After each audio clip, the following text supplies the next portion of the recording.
What's going on, people? All right, me and G-Man, as promised, are going to do the Q&A. You guys have sent in quite a lot of questions. We haven't done one of these together for a while. I think I've done one on my channel. G-Man's done one on his. But together, combined, we haven't done one in a few months. So no time like the present to get one done. You ready, G-Man? I am absolutely ready. Okay, guys, before we start, do me a favor. G-Man is very close to 30,000 subscribers. Very important. It's a big milestone. I remember when I got actually, I can't remember. It was so long. It's that long No, ago. I'm joking. That long ago, I can't remember. But look, it's very important to get him to 30,000 subscribers. Please subscribe to his channel. It's not under G-Man. It's under Liam Goff. But the link will be in the description. I point because it's below, just below here. All right, Mio, you first. I'll go first, right? So, and this is an interesting one here because I want to know what you think of this as well. It's from Dixon, and he says, which fighter got you into boxing? For me, Muhammad Ali, easily. Oh, for me, And Mike Tyson, easily. do you know what? With Ali, though, it wasn't just his boxing. In fact, realistically, it was his trash talking. My friend, when I was about 18, I knew who Ali was, but he showed me one night a load of clips of Ali doing trash talking, saying like, I wrestled with an alligator, I've been chopping trees. And I just found it so funny. I started watching them. And inevitably, it led me to watch his boxing career. And then it was just, that's it, it's a wrap. I found Canelo. I watched George Foreman, Joe Frazier, and that was it. That got me into boxing. Yeah, I would definitely say mine's kind of split between Mike Tyson and only Mike Tyson in America, and then the early sort of 90s boxing over here, which was on ITV. So sort of early Eubank, Ben, Michael Watson, and then eventually we saw the likes of Joe Calzaghe, Prince Nassim Hamed come through on Sky Sports. But for me, it was definitely Mike, just because in America back then, those superstar names were on normal chat shows. Mm-hmm. So I remember seeing Mike on a lot of chat shows, which doesn't really happen now when you think about it. Like, I mean, it happens a little bit over here. Like, AJ's been on like the Jonathan Ross show and Graham Norton, but in America, it's not really a thing. Like, No, it used to like be. has You'd see Terrence Mike Crawford ever on, been on yeah. anything? You see Mike Tyson on Arsenio Hall with Muhammad Ali and Yes, things like that. You yes. don't really see it nowadays, don't you know? No, honestly, you don't. All right, this one's from William Jones 7640 says, "What the hell is happening with Joe Joyce? Seems to have disappeared from boxing. Same thing happened with Florian Marcoux." Well, with Marco, I think it's different. I think he got himself into a spot of bother in Albania or Germany or somewhere like that. But it is actually a good question with Joe Joyce because he's only had he fought Cash Ali and then he fought Chisora, lost, and then he fought and he didn't do bad in that fight, but he fought Hergovich, and that's nearly a year ago. And yeah, we're not hearing anything of him. Yeah, No talk, literally none. yeah. I was very split with Joe. I think I said this to you. I did a show and we were on the same table having dinner. Mm. One of those sort of white collar shows, everyone sort of bow tied up and stuff, a black tie event. And I've always said like he should retire. I think there was a famous interview that one of my friends, JD Dyer, did with him, and he sounded very, very bad. I remember thinking, all right, that's it. But then when I saw him out for dinner, it sounded normal. And I'm like, huh? So I still think there is a bit left in the tank with Joe. As you say, look, I mean, that Hergovich fight wasn't a bad performance, especially considering it No, wasn't supposed to be Hergovich, supposed to be Dillian White. And going off Dillian White's last performance, he might have beat Dillian White. I think he So would I have think there's would have something iced there him. with Joe. And the thing is, right, and I've said this, Joe Joyce, I've seen many of his interviews and I've met Joe Joyce before and spoken with him. He sounds like that. He sounds no different to me than he did 3, 4 years ago. He's just not a man. He's a man of few words, and he's not someone who's really probably the most articulate. So I think for some people listening, they'll think, oh, he sounds a bit off. And I'm like, nah, I genuinely think that's how he normally sounds. I haven't seen anything that makes me worried. I'd be more worried with someone like Chisora because I think there is a bit of a decline in his speech. So that's why I'm a bit more Yeah. worried about him. But with Joe, I think it's just normal. Yeah. I mean, if you go and watch Joe's sit down face off with Daniel Dubois, so it's Mm-hmm. Joe, I think it's Sam Jones. Is it Sam? I think it is Sam and Frank Warren. He sounds the same then. Yeah. Don't get me wrong. It has decreased a little bit. I think let's not pretend that he's not taking a lot of punishment because he has taken a lot of punishment. So it's definitely decreased a little bit, but not to the point now where, because remember, I did the in-ring interview with him after Hergovich, and I said, is that it? I And remember that's that. probably the wrong time ask a fighter because they're dehydrated, they've taken a lot of punishment. I'm going to give him one or two more. I think there's one or two more out there for him, but we'll see what who's he with. We see what Frank can do. I think Frank can do a lot with him. He's been with Frank for most of his career, and look, he's not going to win a world title, but I think there's good fights that he can still be in. That's what I do think. All right, go on, your question. Okay, from someone, press the button. He says, loving the show. Are either of you fans of old comedy shows? I love Only Fools and Horses. Likewise, I flipping love Only Fools and Horses. That was a great show back in the day. Best thing ever. Best thing ever. That Mr. Bean. Mr. Bean was funny. I wasn't really a fan of that kind of Really? Mr. Bean type comedy. No. I'm a fan of that kind of jack of all trades, like sort of lovable rogue, and that's kind of what I got from Only Fools and Horses. I thought it was just, dude. I'm even thinking about some of the scenes now in my head. The chandelier. Right? Oh, the chandelier. The one where he's at the pub and he tells the guy to be cool, and the door bit's opened, and he tries to lean back and be cool, and he falls right, and he falls through it when he's trying to impress ladies. Oh, honestly, my God. And then they always used to do like a Christmas special. Yeah, Rodney and Delboy become millionaires. Yeah, oh, mate. Honestly, I love The Office as well, which I guess isn't as old, but still 20 years old, The Office. That's the UK Office Stephen was much Merchant, better. Ricky Gervais. Yeah, God, they were some good shows back in the day. Yeah, Only Fools and Horses is that. And again, that was literally, I think, ended before I was even born, like the main series. But like that show, it just stood the test of time. Like people from all generations just watch it and they're like, I love that show. It's amazing. TV's changed a lot. I just don't think comedy's the same. I mean, I sound like an old geezer saying that, but I don't think there are any comedy things like that anymore. Because I do think you were allowed to be very risque back then. I just don't think you could. I just don't think they allow it or want it anymore to do that. I think that's you're only going to get that sort of comedy with individuals doing their own comedy specials as opposed to a show. And I think the time Only Fools and Horses was around like the early 80s, like that chandelier scene. I remember when the butler comes, what happened? Does his lordship have our name and number? No. See ya. Today, that wouldn't, back in the 80s, that could happen. Today, people would be like, well, do they have a phone number? Do they have this? Do they get a picture? You know what I mean? Like, it's changed. You can't have those scenes because people are just going to ask questions and be like, that doesn't make any sense and stuff like that. Yeah, very silly. All right. What's this one?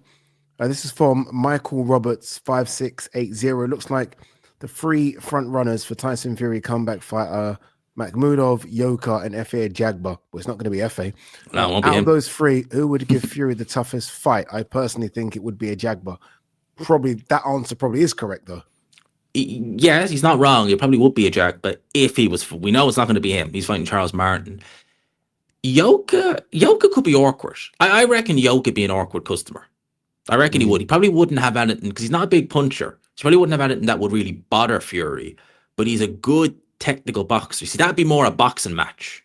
And how would Fury get on with that? So someone like Makhmudov, he's going to just stand in front of Fury. He's dangerous, but like he's going to find it harder to miss Makhmudov. Yoka could be altogether different. That could be tricky. Yeah, out of all those three fighters, Yoka's the most complete. So there's respectable power, but there's clearly boxing ability. I mean, everyone seems to this thing with Yoka is that everyone seems to remember Olympic gold medal. He won the world championship gold medal as well. Yeah, he did. So this guy is an amateur, beat everyone. Like literally every amateur in and around that era, he beat. So he's a very good fighter, and he has that against them as well. So when he steps into the ring with a lot of these guys, like Hergovich, he beat as an amateur. He remember, I beat you as an amateur. So I think he has that against a lot of the top guys. Obviously not Fury, but a lot of the top guys now. Yeah, and as you say, he's respectable. Dave Allen said his power was really real, but he's a bit on the chin. He said he was knocked out a couple of times even as an amateur, and I think his physical strength just isn't there. I think he'd never match Fury strength for strength. I think Usyk was able to shut him down with clinching. Yoka wouldn't. Yoka would be, lamb to the slaughter in the clinch, I think. Okay. All right, go on. Which one you got? Mayor Adam West, do you guys like stand-up comedy? If so, who are your favorite comedians? Prime Dave Chappelle and Lee Evans. See, when you say prime Dave, I still take Dave Chappelle now. He's not as there's something missing about him now. I like how he takes a while. Some people just like Lee Evans, for example. You're getting the joke in 20 seconds. That's the joke. Yeah. It's his energy, it's his pace. I like the way Dave Chappelle kind of takes you on a little story and you think, oh, where's the joke? And then, he brings you straight back like, bang. Okay, you got me. I'm a Cat Williams fan as well. I like Cat Williams stand up. Obviously Eddie Murphy.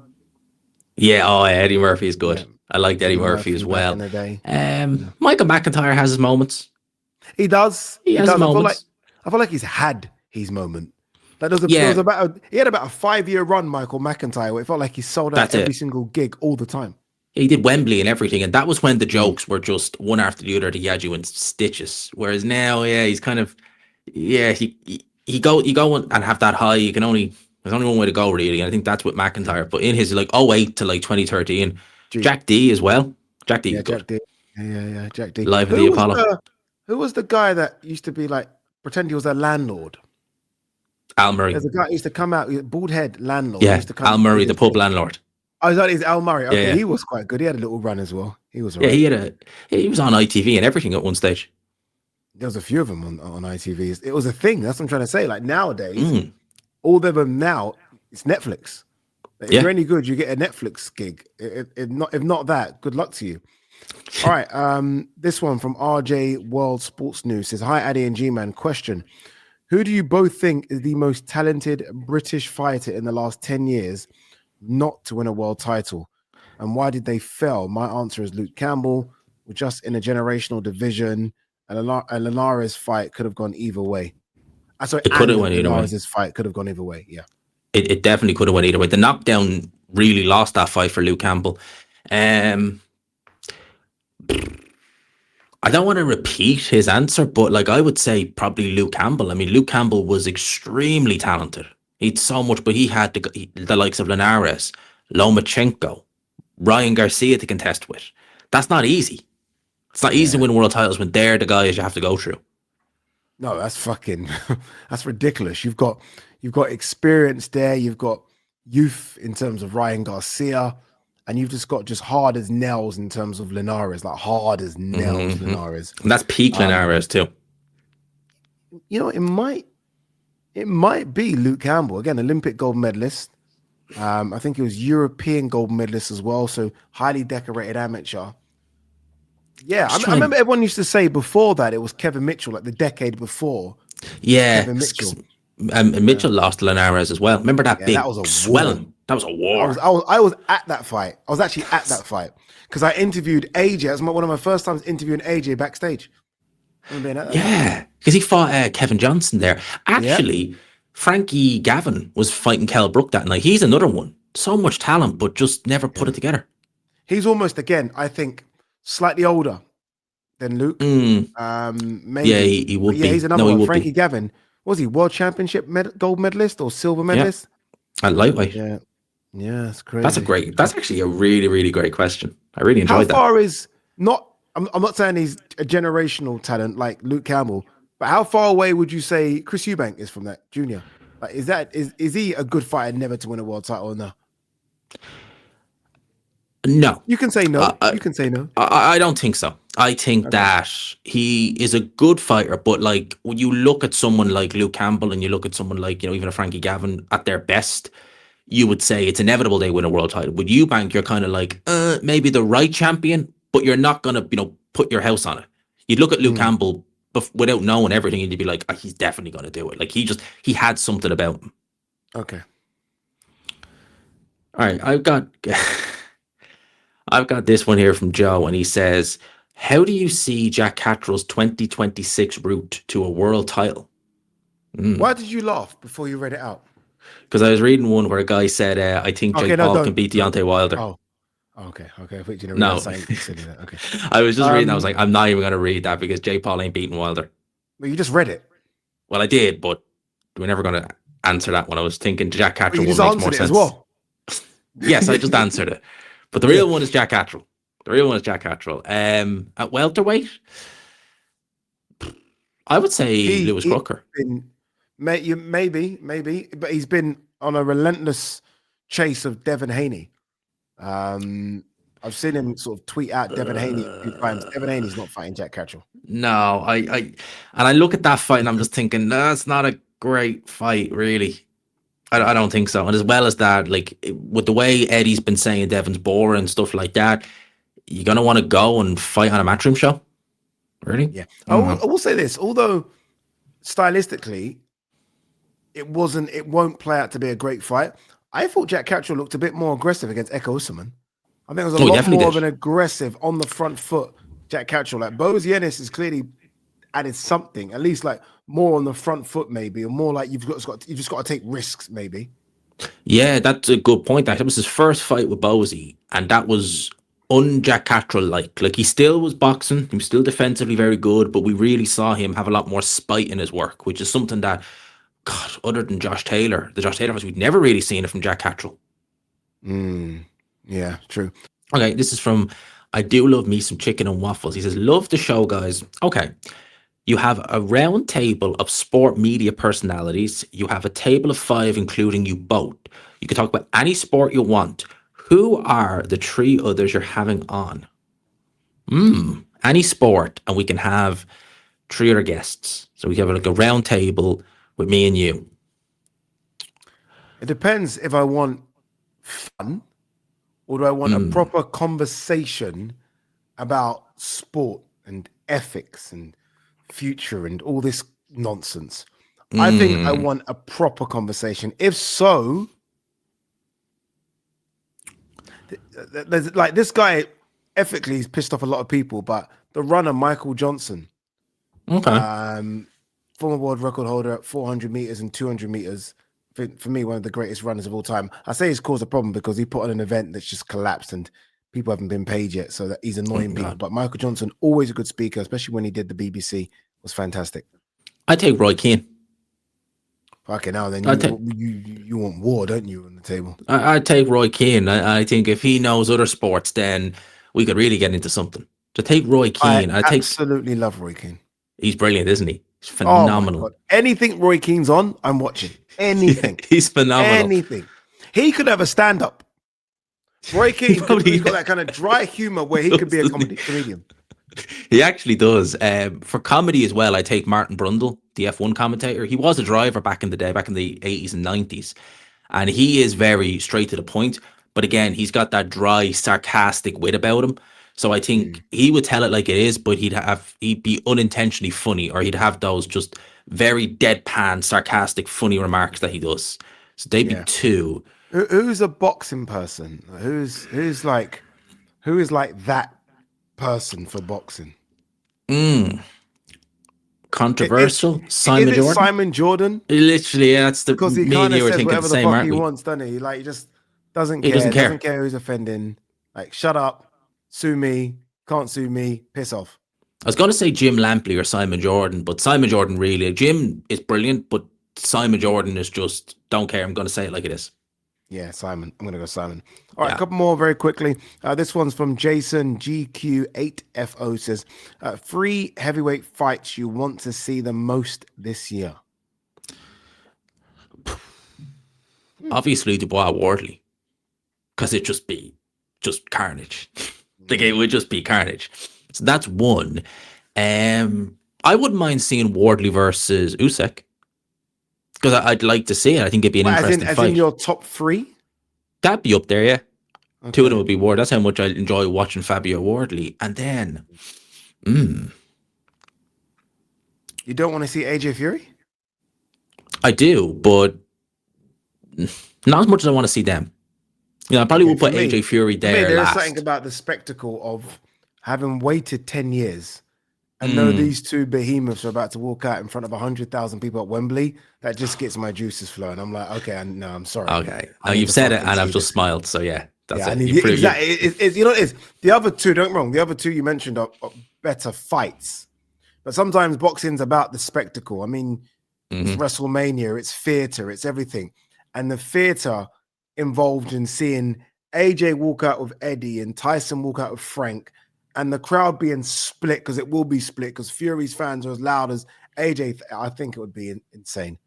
I think, and for it to happen at the National Stadium, I think would be incredible. Yeah, no, it's only you said it. It's like, yeah, no, I get it. I'm trying and be like, you know, the guys now, but once I hear that, it's like, yeah, no, it is that fight. Sticking with boxing, so Tasman Dowling says, hey guys, what would you say is the worst stoppage in boxing you've seen or are aware of? Also, Ade, who has been the biggest inspiration to achieve what you have? Ooh. Stoppage wise, Groves versus Frotch obviously won, but also Rowley versus Ishmael Barroso, Tony Weeks. That was awful. Yeah, Awful. no, that's not awful. That's a disgrace. That was just, So yeah, that's that an was. absolute disgrace. And if I say any more, I could get in trouble. But that was horrendous. As for my inspiration, there you go, people. So don't know if you guys can see that. That there is my inspiration. £38.23. Mhm. Which I do have to remind myself about because this is not that long ago. This is 6 years? 5 years? 6 years ago. I think it'll be 6 years in April. That's crazy. When I had Wow. that amount in my bank account. And you guys probably know the story, but there wasn't a case of like, oh, I've got £38.23. And like most people, right, you know, you're going to get paid at the end of the month. So you can kind of like just survive. You know what to do. There was no money coming in. There was no money. And it's funny, actually, because the available balance was £31.70. So that means I had a direct debit on its way out. Oh my It God. might have been when Netflix was like £6 or something. So that, yeah, my biggest inspiration to answer the question is me, because Yeah. I drive myself sometimes a bit too hard. Like I really push myself, but because this wasn't so long ago, so I'm always having that No. fear of we don't want to go back here again. Yeah. So I just inspire myself. I set goals. Me and G-Man, what we normally do, for those of you that don't know, normally when we are together and filming, we go to the Shisha Lounge, which is almost a bit like our pub. And we will sit there for about an hour and we'll talk ideas and we chuck ideas and I give advice. He gives me advice. And we just bounce off each other. And yeah, I think we do that because I don't know. There's an opportunity to grow. There's like continued. Mhm. I don't feel comfortable where you are. You know, there's always more. And look, obviously, it takes a lot of sacrifice. And I know some of you guys watching this probably have family, wife, and kids, and you've got to be careful in terms of taking risks. But if you don't, now's the time to take a risk. And I took a Yeah. few big risks, and we got ourselves out of this fucking hole. £38.23.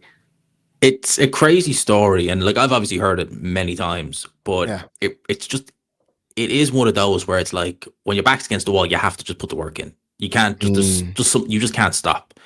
And I think, as you said, it's difficult for some. They see. I think for some, they see what you've achieved and think, "Oh, it just all happened like that. It was easy." Far Woo. from it. Far from it. Dude, like it's and I get that because Mm. you only see the end, don't you? Yep. It's very rare that on a story being told, you see the beginning and the middle. Some people only see the end. It's almost like those guys that are in the gym and they're fucking abs, and not the guys that have been injecting their asses, but the ones that you don't see Natural. the work it took to get to that. You're like, oh my God, what an incredible shape. You don't see the effort he's put in. But yeah, the effort to get to here has been incredible. But I always say, I think everyone can do it. I think everyone can do it. All right, I got one more question to end the show. Flizzy464. Guys, thank you so much for all your questions. And I see more, and we'll try and do another Q&A, especially now that we're doing it over Zoom or StreamYard. We can maybe squeeze a couple more in. Flizzy464 size 4645 says, what do you think of the state of American heavyweight boxing? Is there any future left of it? It's not good. It's awful. I mean, it's dire. I mean, Jarrell Miller is the best, and he's not getting any younger. And Richard Torres, I'm not too sure about. Wilder is just over the hill. I mean, and there's no one really up and coming. Like I think I looked at the box reg rankings a couple of weeks ago, and I was like, oh my God, there's literally nobody. I think that was there a guy who fought. Was it a Matchroom show or was it a Golden Boy show? A young heavyweight Edwards something, and he looked all right, young heavyweight. But that's it really. There's just no one. There's something I watch in Australia. Yeah, that's a bit of a random segue, but we're gonna come back to it. I promise you.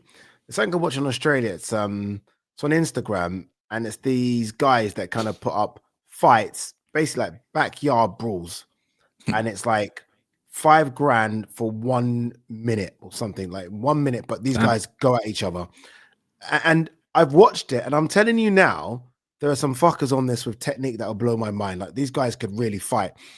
What I'm trying to get at is how America how Golden Boy haven't done like a prize fighter heavyweight thing just to find these guys in gyms that are just floating around and being used as sparring partners. You might find one. Like literally, we're doing a nationwide search for the next best heavyweight. Roll up, and there literally are prize fighter tournaments going on in every state. Fucking whatever state, New York, whatever, California. There's prize. I'm telling you now, the winner of that fucking tournament will be able to fight. It's not difficult, and the prize money is $1 million to find the net. Everyone will be on it because we are all searching for the next best heavyweight. It'll be like the easiest TV series ever because everyone wants to know who is the next best heavyweight. Do you think that's the problem though? Because if you think about it like this, heavyweights in the past, they've always come from like the likes of Alabama, Texas, Mike Tyson, New York. They've always come from kind of states you associate with boxing. I'm wondering, is there a gap in some of the smaller states like the Dakotas or, the Montanas, the Utahs? I'm wondering, are there actual athletes, not necessarily boxers, that are there that just because they're in those obscure boxing states we're missing out on? 100%. Great answer. Yeah, because I mean, even Golden Boy shows like they're always in the same area. When Matchroom go to America, it's obviously Philly, it's Phoenix. Like you literally can have a behemoth in fucking Mississippi, and we do not know about him, who's fighting on these small shows, isn't getting any publicity, and isn't really getting any push. So eventually, what do they do when you don't get publicity and push and money? You stop. I bet there's guys right now that are 7-0 and think, fuck it. There's no money. There's no dream. I'm trying, but there's nothing. You think about this, Brock Lesnar, right? He was from South Dakota. Like, who comes out of South Dakota? There are people there, and he was found. Like, he was touted in wrestling. Look at him. There are exactly. Look at him. Imagine seeing that knock on your door. Fucking hell! Do you want some bread and milk and honey? He's trying to sell you something. Just take my money and run. Just go. I'll buy it. Doesn't matter. Dude, on a more serious note, though, look, I don't know what the population is of America. 360 million. I don't know what it is, right? Something stupid. Yes. Are you telling me there isn't a 6'4", 6'5" behemoth that can fight? I'm just not accepting that the answer is Richard Torres and Jared Anderson and Jerome Miller. No. There has to be fighters over there. And not everyone. Everyone's like, oh, but they go to the NFL. Like the NFL didn't fucking exist in the 80s and 70s. Yeah, NFL's always been America's biggest sport. Yeah, that's the goal for most of them. But for some of them, like they'd be better off with boxing, and that's the way they should be going. And again, I go back to the smaller states. Gleason's gym is in New York. The heavyweight factory is in Florida. There's a lot of places in like Big Bear in California. They're in these major states, which again, a lot of these guys that are in kind of some of the smaller states like Vermont, New Hampshire, etc., they're having to go miles, and some of them are not willing to do that because there's no real facilities for them. If I'm IVB boxing, fuck the Usyk Wilder shit. Make a heavyweight tournament. Just heavyweights. Yes. Literally, mate. And I'm telling you now, there'll be guys that are 2-0 that will clean the boots of guys that are 20-0. That just haven't got an opportunity, haven't got a chance. I think there will be a queue round the fucking block of heavyweights lining up that want to enter this tournament and win $1 million. And I think people would be so invested in watching this because we're all desperate to find the next guy. I'm telling you, I think it'll be incredible TV. That's a very good idea. And like open it up, like, you want them to be a certain record. This heavyweight tournament is for people 12 and under, 12-0 or under, 12 fights in. Yeah. You don't want it because if you give $1 million, you're going to have established fighters, but I'll fight in that. No, you want to do it grassroots. Yeah, I want grassroots. Are you 12-0? And I'm telling you, there'll be thousands of entries. So to answer your question, I don't know who it was, Fizzy, 4645. I don't think it is dead in America. I just think a lot of American promoters are just, I don't know, tunnel visioned. Yeah. And they're just not looking at, haven't put the blinkers up and have a look at what really is out there. Just so fixated on what they've got and the weight classes. There are some big boys there. Yeah. It's like everyone in America. We focus on the big states that we know. We don't focus on the smaller ones. Dude, there is another fucking Wilder in Alabama. There is another Wilder in Alabama. There is another Brock Lesnar in Dakota. I'm telling you that now. G-Man, appreciate it as always, brother. Brilliant. Thank you very much. Take care, dude. Thank you so much.